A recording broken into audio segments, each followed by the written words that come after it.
So good afternoon. It's great to be here. I am a NATO official, but I'm going to try to be as spontaneous and speak as much as possible in a personal capacity to make this a little bit more dynamic.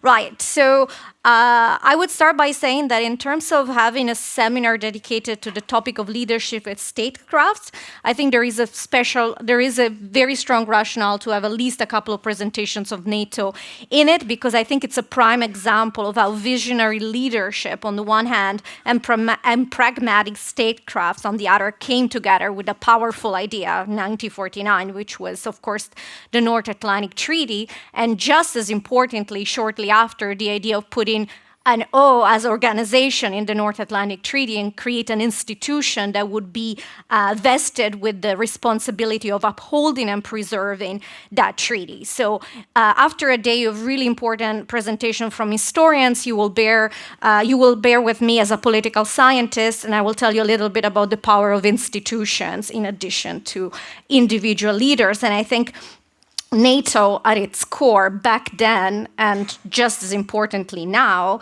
can, if used right, be an instrumental tool of grand strategy to deal with what is ultimately an all-encompassing multi-domain competition and struggle over who decides what the international order looks like and what principles govern us all. And that was certainly the logic behind the establishment of NATO during the Cold War, and I think now that we're back in a time of strategic competition, that logic is just as important. So why NATO mattered back then and why it matters now? I think, first of all, solid foundations, and I would point out two ideas that were important in 49 and are just as relevant in 2023. The first one is that in order to lead the free world, which was the title of the previous panel, you do need to have a strong convergence between Europe and North America. And you can never take that strong convergence for granted, but to the contrary, you have to build it, cement it, and continuously reinforce it. And that's really was why NATO from day one was a political/strategic project, and it continues to be so today. The common, very simple idea is our common freedom, security, and prosperity is underpinned by us being able to have concerted action together as the anchor of the political West. True then, true now, because we are back in a time of geopolitical competition. We're back in a time of contestation, where we see assertive authoritarian powers trying to rewrite the rules of the game, and in which is even more important to have that unity to contain a revisionist design, to preserve our open, free, and rules and rights-based world order, and to advance the space of freedom. So I'm just trying to make the case that it was a political notion at the bottom of it all, and it remains so today. Of course, it's coupled by another really important organizing principle, and that is you cannot defend Europe if you don't have a collective framework that makes us all work together.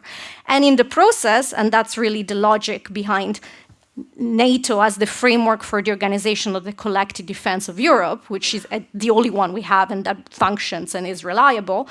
And in the process of organizing our collective defense, you also transform our strategic cultures and enable us to work together to an extent which would have been completely unthinkable only 7 short decades ago. So the foundations remain solid, and I think they're just as relevant today as they were in 49.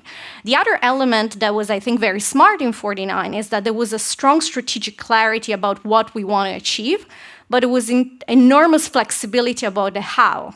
And that's why I think the alliance has really gone through various different lives. We had a NATO during the Cold War, was extremely focused, a military organization, defense agenda, one theater, one threat, one purpose, prevent an all-out war with the Soviet Union. Then the Cold War ended, and we had 3-4 decades of a post-Cold War NATO, in which really the political element took the center stage through the process of enlargement as a key enabler of what is essentially a political project of Europe whole and free, through the agenda of partnerships, to the shifting from defense to security. So that political age of NATO, right? I'm doing 74 years of history in 15 minutes, so bear with me. My main point is, fast forward to now, 2022, we are in a third age at least of the alliance. And if you want to see a testament to that, I would recommend to read the latest strategy that the alliance adopted in June 2022. And I promise I'm not just saying that because I'm the person who wrote it. I genuinely think it reflects a shift in mindset. And it's a back to the future NATO. On the one element, it's back to the core. So from security out of area or out of business, we're back to the territorial defense of Europe is our bread and butter. Our defense, territorial, conventional defense cannot be taken for granted, and we have to rebuild our posture and essentially relearn what we forgot for over 4 decades when it comes to deterrence and defense. So it's really back to the core. And that is underpinned by, I think, a profound shattering of the post-Cold War assumptions, right? We had these 3-4 decades of peace dividend era, especially in Western Europe. We were essentially thought that the Euro-Atlantic area is a space of stability, predictability, shared norms, one in which de facto we can de-emphasize defense and do other things. I think that assumption is gone.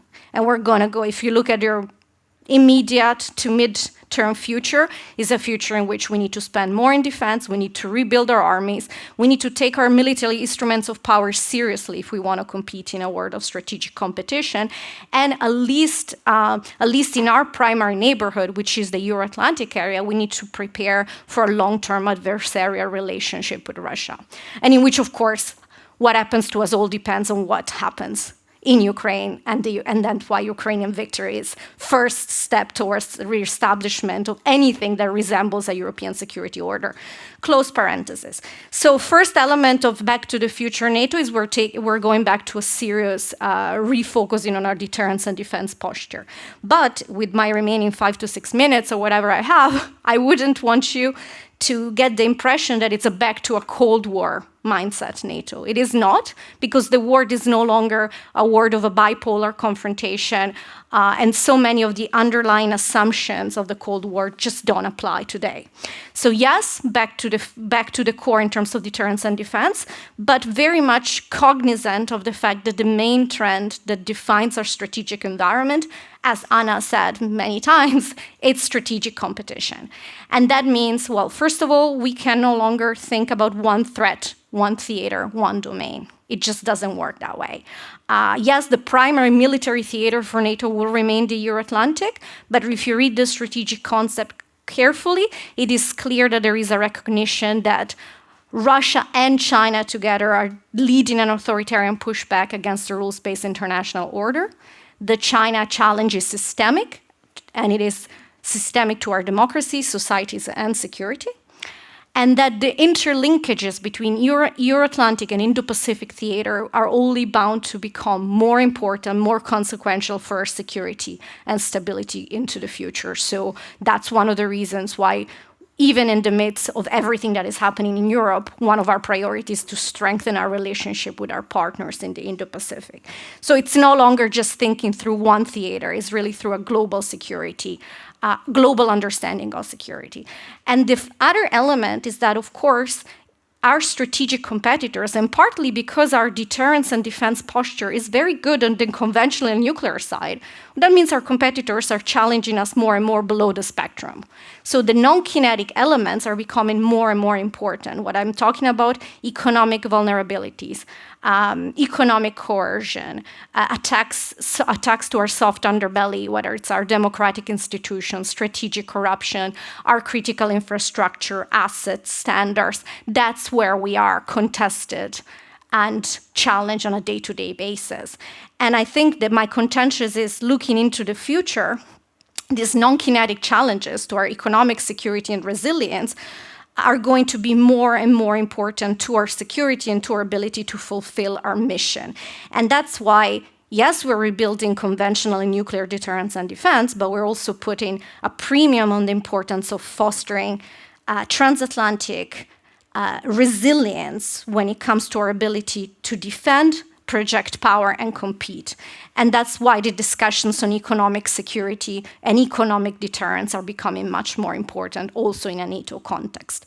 One might say, well, what does this mean? Is the organization going to try to catch it all and lose its purpose? And I would say, no, it's going back to understanding that the linkages between the military and the non-military are incredibly strong, and underpinning our ability to do deterrence and defense credibly rest our ability to foster transatlantic convergence on key strategic issues, be it our policies over critical infrastructures, our energy policies. How do we work on our energy transition without importing new dependencies on the PRC, for example? And that's really the work that we're doing right now at NATO. So it's really, in a way, back to basics on the deterrence and defense side, but in a context of strategic competition. And that means putting back the importance of NATO as the only transatlantic platform where you can foster convergence on what is ultimately, I think, the defining question for the future of the transatlantic community, and that is how do we deal together with the challenge posed by China to our values, to our governments, and to the rules and right-based international order. I think I can keep on talking, but how am I doing with that? I could keep on listening, but thank you very much. I think I'm out of time, right? Oh, yes, brilliantly. Yeah, okay. Done. In that case, I'm done. You can, please. Oh, I stay. Yeah. Please stay. Well, if the European members of NATO think Russia is a great threat, and the United States, as we have learned, say China is the priority now, what has happened in the discussions between the Europeans and the United States? Well, I think we all agree that sitting here today, we're in the midst of there is a fully fledged war the likes we haven't seen in decades in Europe. And NATO, the 30 allies, 31 now, soon to be 32 allies of NATO, agreed that the most direct and strategic threat to the territorial defense of Europe, to the sovereignty and territorial integrity of our allies, and to Euro-Atlantic peace and stability is Russia. There's no question about that. But you cannot look at that in isolation. Russia is one element of a broader context of rising strategic competition. The Russia-China convergence over what I would call a revisionist, revanchist design over the future of the rules-based international order is the biggest game. So we have to be able to use an American way of speaking to walk and chew gum at the same time. Yes, we are refocusing on the territorial defense of Europe, but ignore China at your own peril, because that is the pacing challenge. So we are trying to focus as an alliance on the primary threat. And from a military perspective, that's clearly where NATO's primary role is. But from a political and strategic perspective, it's clear that we also have to have those consultations so that we can have concerted action over, well, creating those common standard principles, rules, and actions that we need to deal with the challenge that China poses. So, you said that the North Atlantic is now stretching to the Pacific Ocean. Has any sort of strategy been formulated about this? Right, yeah. First of all, caveat, I do not mean that our operational engagement and military deployments is on two theaters. That's not what NATO is for. The military footprint is on the Euro-Atlantic theater. But the notion is there are so many threats and challenges that connect the two theaters. And just like, for example, it is clear to our Indo-Pacific partners, Australia, Japan, Korea, and New Zealand, that what is happening, Russia's war of aggression against Ukraine, as a fundamental and detrimental impact on the rules-based international order. By the same token, we understand that any security crisis in the Indo-Pacific, on the South China Sea, or in and around Taiwan would have a disruptive and paralyzing impact for us as Europeans and for the transatlantic community. And then there's so many threats and challenges we share, from cyber to hybrid. So much of what threatens our security is actually not bound by geography. So the strategies we work together. Thank you, Benedetta, this far.